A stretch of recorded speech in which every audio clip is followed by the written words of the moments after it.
안녕하세요. 반갑습니다. 저는 보험연구원의 김동겸 연구원이라고 합니다.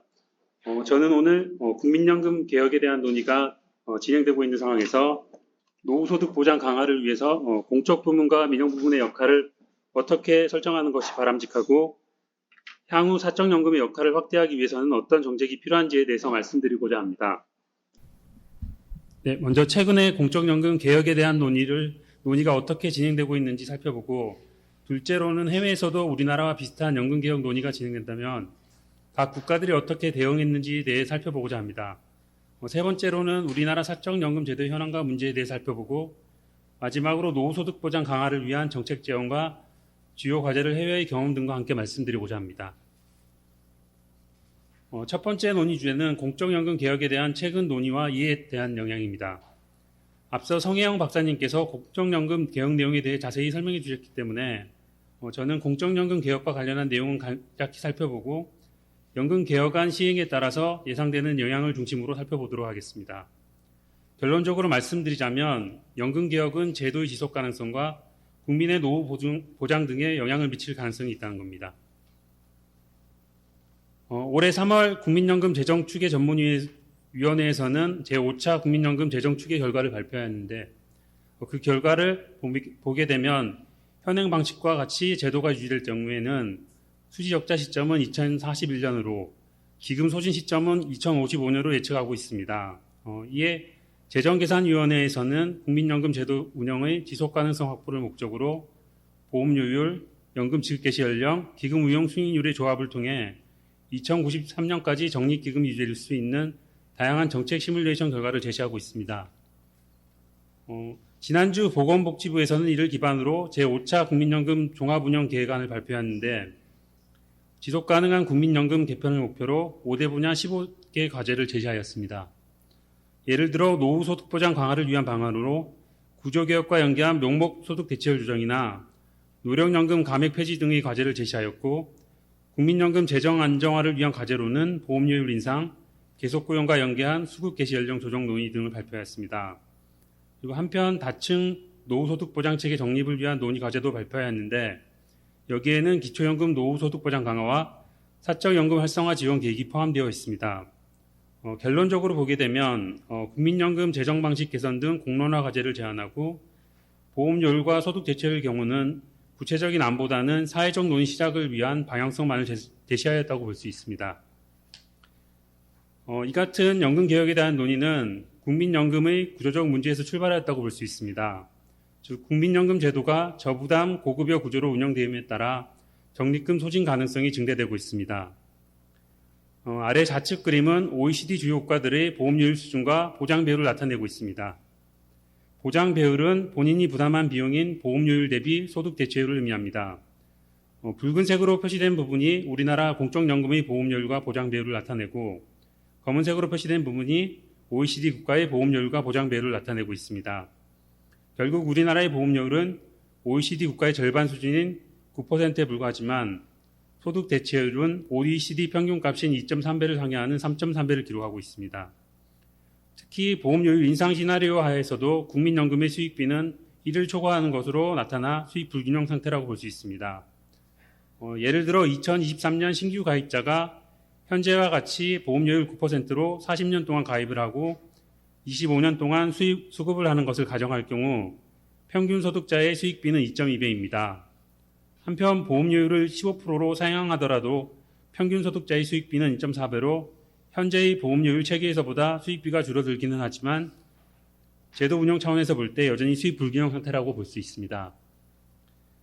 연금 개혁 논의가 진행되고 있는 또 다른 배경으로는 인구 통계학적 요인 변화에 따라 적립금 소진 가능성이 높아지고 있다는 점입니다. 초저출산과 고령화에 따라서 제도 부양비는 2023년 24%에서 2080년 143.1%로 달할 것으로 전망이 되고 있습니다. 이는 결국 현재와 같은 형태로 제도가 유지된다면 재정 불안과 더불어 미래 세대에게 과도한 부담을 전가할 수 있기 때문에 연금 개혁이 절실하다는 것을 의미합니다. 그렇다면 연금 개혁안이 시행될 경우 향후 국민의 노후소득 보장 차원에서 어떠한 영향을 미칠지 파악할 필요가 있습니다. 먼저 재정계산위원회와 정부의 연금개혁 정책 목표에서 언급하고 있는 바와 같이 연금개혁 시행은 제도 지속 가능성을 확보해 줄 것으로 기대됩니다. 재정계산위원회에서는 장기재정 목표 달성을 위한 정책 수단으로 보험료율, 지급 개시 연령, 기금 투자 수익률을 제시하였는데 예를 들어 보험료율을 15% 인상을 하고 지급 개시 연령을 68세로 상향 조정하고 기금 투자 수익률을 1% 계산할 경우에 2093년까지 기금 유지가 가능합니다. 보험료율을 18%로 인상할 경우에는 기금 수익률을 0.5% 높이거나 지급 연령을 68세로 하는 경우에도 2093년까지 기금 유지가 가능합니다. 결국 보험료율 상향, 연금 지급 개시 연령 조정, 그리고 투자 수익률 제고 등과 같은 재정 안정화 방안은 제도의 지속 가능성을 어느 정도 담보해 줄 것으로 기대됩니다. 하지만 제도 지속 가능성 확보와는 별개로 몇 가지 문제가 발생할 가능성이 있습니다. 우선 연금 지급 개시 연령 연장은 은퇴 이후부터 연금 개시 시점까지의 노후 소득 보장 공백으로 이어질 수가 있습니다. 은퇴 이후에 소득 공백이 발생한다면 개인들은 주된 일자리 퇴직 후 제2의 일자리를 마련하거나 다른 대안을 찾을 것입니다. 예를 들어 아래 그림에도 나와 있는 것처럼 우리나라의 실질 은퇴 연령은 72.3세로 공식 은퇴 시점 이후 10년 넘게 일을 하고 있는 것으로 나타나고 있습니다. 또한 국민연금 조기 수급에 따른 연령 수급액 감액에도 불구하고 조기 노령연금 수급자가 늘어난 현상도 개인들이 은퇴 이후 노후소득 보장 공백에 대응하는 것으로 해석할 수 있을 것입니다. 다만 노후소득 보장 수준에 있어서 한 가지 추가적으로 고려할 부분이 있는데 바로 65세 이상 소득 하위 70%에게 지급하는 기초연금 제도입니다. 기초연금 제도의 경우 국민의 노후 소득 보장에 기여한 것은 자명하지만 국민연금과 기초연금 제도를 통해서 안정적 노후 생활을 충분히 담보하는 데는 한계가 있다는 점을 유념할 필요는 있습니다. 한편 연금개혁은 소득 불평등도에도 영향을 미칠 가능성이 있습니다. 우리나라의 65세 이상 노인 빈곤율은 2018년 기준 43.4%로 OECD 국가 중 최고 수준입니다. 처분 가능 소득을 기준으로 볼 때는 2021년 기준 37.7%까지 하락했으나 여전히 높은 수준입니다. 결국 소득 재분배 효과를 가지는 공적연금 개혁이 소득 불평등도를 심화시킬 가능성이 있습니다. 이는 보험료율 인상에 따라 개인의 저축 여력이 감소될 여지가 있기 때문입니다. 하지만 주된 일자리에서 은퇴한 이후 계속적으로 근로활동에 참여하거나 공적연금 개혁 이후 사적연금에 대한 활용도를 높임으로써 소득 불평등도에 미치는 영향을 줄일 수 있을 것입니다. 조금 전 연금개혁 과정에서 나타날 수 있는 노후소득보장 차원에서의 문제점을 사적연금 제도를 통해 어느 정도 보완이 가능하다고 말씀을 드렸는데요.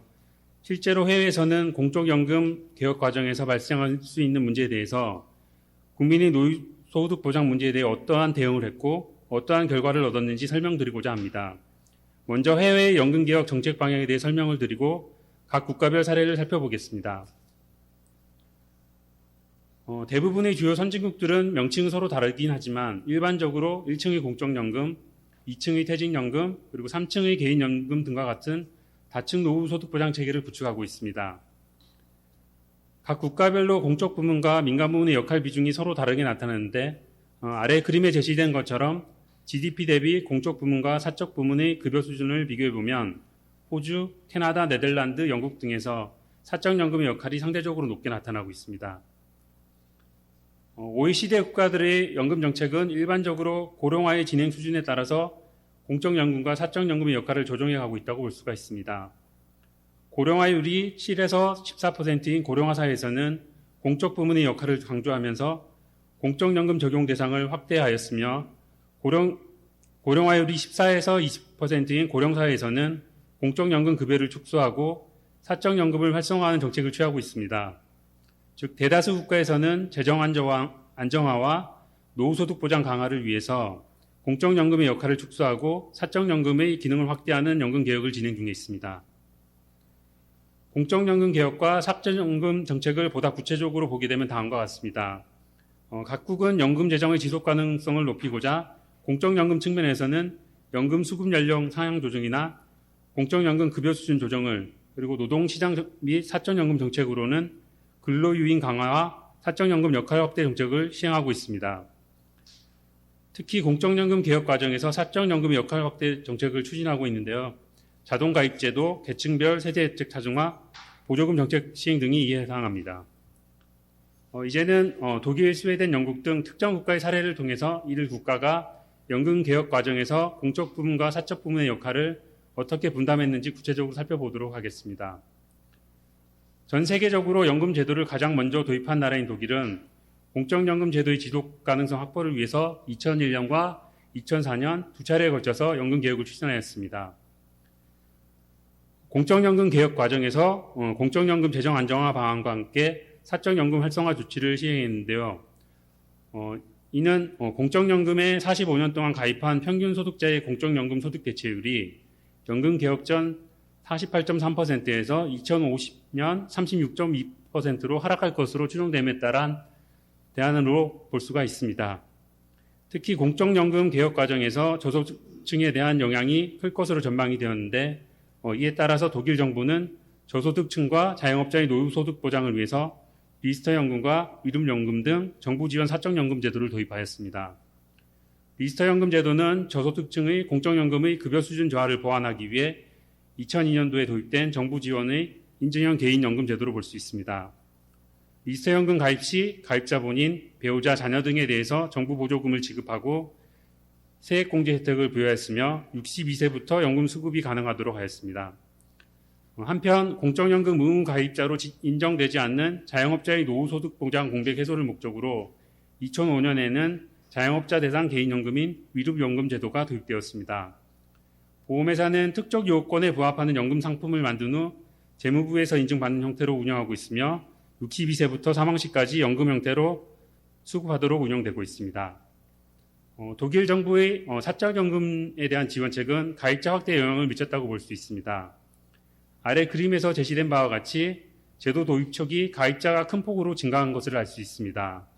그러나 리스트 제도가 도입된 지 20여 년이 경과한 시점에서 볼 때 정책 목표의 달성 여부 그리고 예상 급여 수준, 제도 운영의 투명성 측면에서 볼 때 의문이 제기되면서 현재 제도 개혁에 대한 논의가 진행되고 있는 상황입니다. 예를 들어 먼저 리스터연금은 저소득층과 취약계층의 가입을 주요한 정책 목표로 내세웠지만 고소득층이나 교육 수준이 높은 집단의 가입률이 높게 나타나서 취약계층의 노후 빈곤 문제 해소에 효과적인 수단이 아니었다는 지적이 있습니다. 두 번째로 정부는 리스터연금을 통해 공적연금과 리스터연금 합한 연금 수령액이 공적연금 개혁 이전의 급여 수준과 유사하도록 될 것을 기대했지만 투자 수익률이 낮아서 이 같은 정책 목표 달성은 힘들어 보입니다. 마지막으로 리스터연금에 대한 수수료 수준이 명확하지 않고 운영 관리 비용을 공시하고 있는 금융기관은 제한적으로 나타나고 있습니다. 이로 인한 제도 운영의 불투명성은 법적인 분쟁을 야기시키고 법원에서는 금융기관들이 가입자들에게 보다 많은 정보를 투명하고 알기 쉽게 제공할 것을 요구하고 있습니다. 이에 따라서 최근 사적연금 제도 개혁 논의 과정에서 최근 여러 대안들이 제시되었는데 리스터연금과 리름연금의 통합 운영 그리고 관리 운영비가 저렴한 스웨덴 방식의 표준 상품으로의 전환 그리고 저소득층 대상 의무 가입 사적연금 제도 도입이나 자동 가입제도 활용 등이 제한이 된 상태입니다. 다음으로 스웨덴의 사례를 살펴보도록 하겠습니다. 스웨덴의 경우도 1990년대 이후 공국 고령화로 인한 공적연금 재정 불안 문제가 대두되면서 연금 개혁 논의를 진행하였고 1998년 연금 개혁을 단행하였습니다. 스웨덴 연금 개혁의 특징은 최저보증연금, 소득연금, 프리미엄연금 그리고 기대연명과 연금 재정에 연동해서 연금 수급액을 조정한 자동조정 장치 도입을 들 수 있습니다. 이 중 주목할 점 중 하나는 프리미엄 연금입니다. 스웨덴은 보험료 2.5%를 프리미엄 연금 계좌에 적립해서 정부가 운영하는 펀드나 민간 부문의 보험, 은행, 투자회사 등이 운영한 연금 펀드를 통해서 운영하도록 하고 있습니다. 이처럼 공적연금 개혁 과정에서 모든 공적연금 가입자가 의무적으로 가입하는 사적연금 제도를 도입한 것입니다. 결국 소득연금, 프리미엄연금 등 공적연금과 사적연금 활용을 통해서 총소득 대체율이 61%가량 달성되는 것으로 나타나고 있습니다. 다음으로 영국 사례를 말씀드리도록 하겠습니다. 영국은 과거 재정부담 증가와 공적연금 제도의 복잡성 등으로 사적연금의 역할 강화 필요성이 지속적으로 제기되어 왔습니다. 2007년 연금개혁 과정에서 공적 소득 보장을 강화하는 한편 수급 연령을 상향 조정하였습니다. 즉 재정 안정화 소득 보장 정책을 동시에 취했다고 볼 수가 있습니다.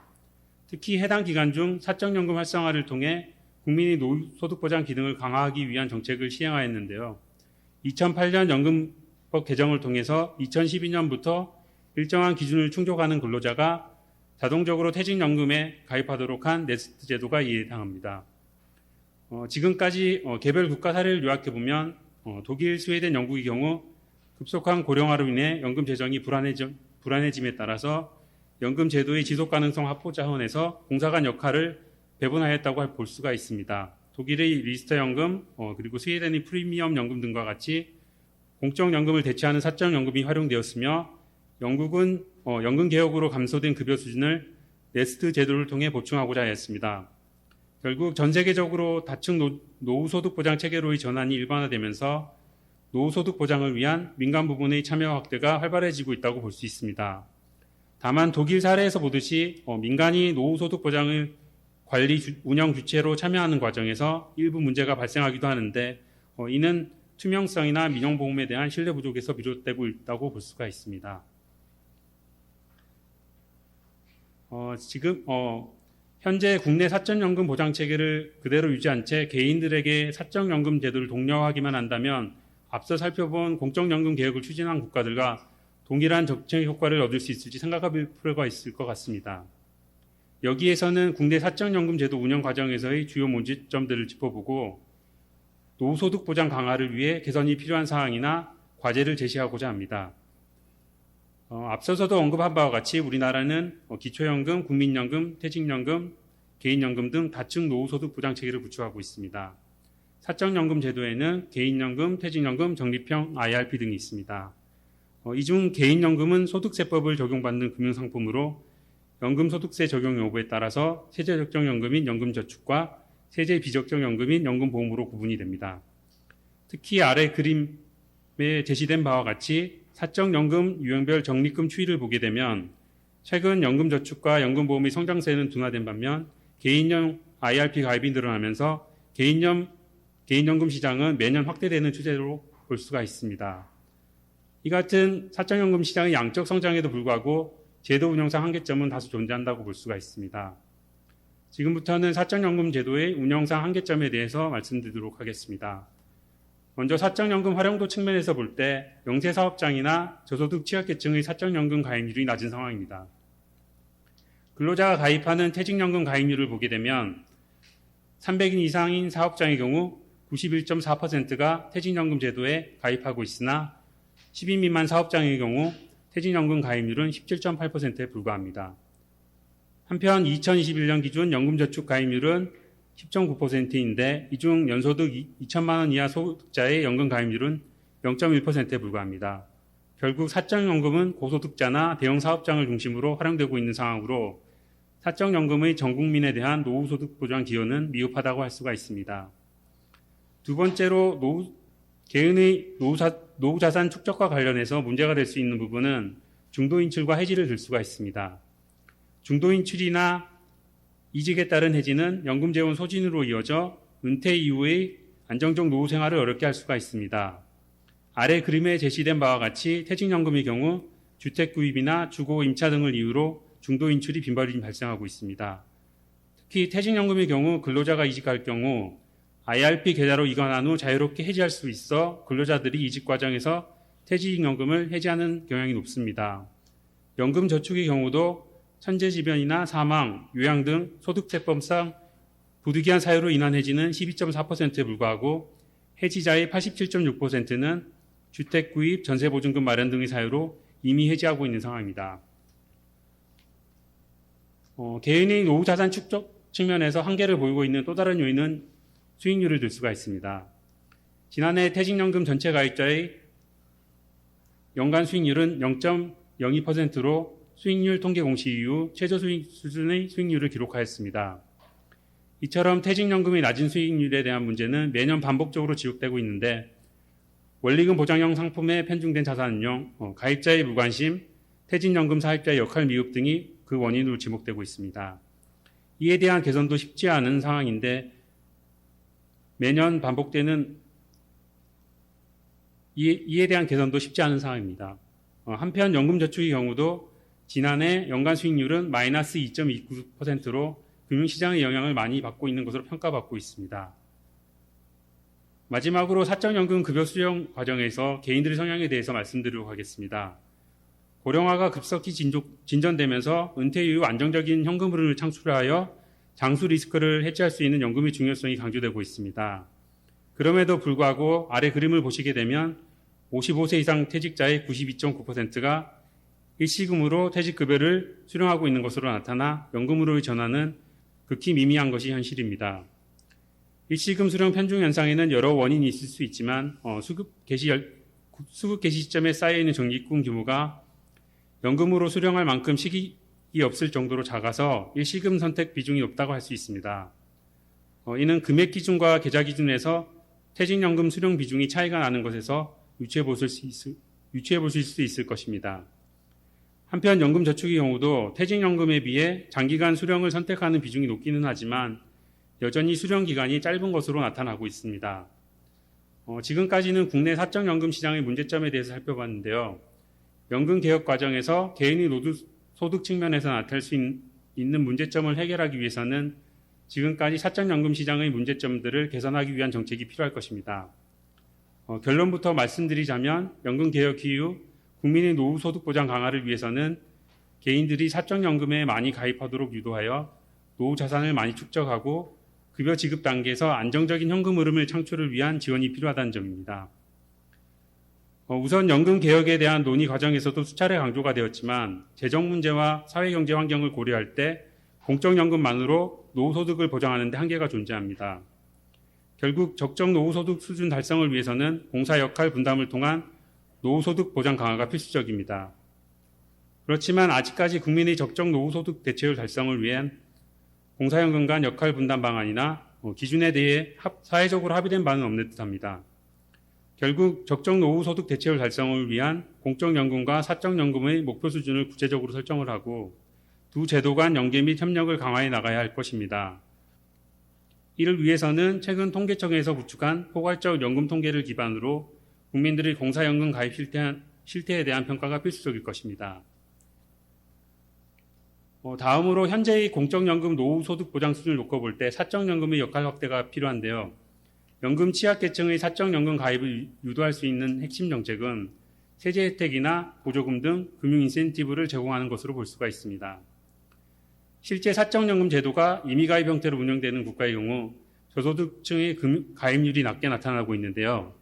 이는 전통적 방식의 세제 혜택의 경우 높은 한계세율을 적용받는 고소득자일수록 더 많은 혜택을 받는 반면 소득세를 내지 않거나 적게 받는 저소득층은 혜택을 별로 받지 못하는 문제가 있기 때문입니다. 이에 따라서 최근에는 많은 국가들이 저소득층에 대해 정액의 보조금을 지급하거나 일정 한도 내에서 매칭 방식의 기여금을 지원함으로써 저소득층이 사적연금에 자발적으로 가입하거나 기여 수준을 높이도록 권고를 하고 있습니다. 이러한 정부의 재정 지원은 단기적으로는 공공재정 부담을 가중시킬 수는 있지만 공공부문과 민간부문에서 운용되는 연금제도의 수익비를 고려해 볼 때 장기적으로는 공적연금 재정 안전화 측면에서는 편익이 존재한다고 볼 수가 있습니다. 다음으로 개인의 연금 가입을 촉진하기 위한 또 다른 수단으로는 자동가입 제도를 들 수가 있습니다. 자동가입 제도는 개인의 현상 유지 편향이나 미루기 등으로 노후 준비를 위해 필요한 만큼의 저축 수준을 달성하지 못하고 있다는 점에서 착안이 되었습니다. 즉 연금 상품 가입을 디폴트로 설정을 하고 개인이 해당 제도에 대해 탈퇴 의사를 밝히지 않으면 해당 제도에 머무르게 하는 제도입니다. 이 같은 제도는 미국, 영국, 호주, 뉴질랜드 등에서 시행이 되었습니다.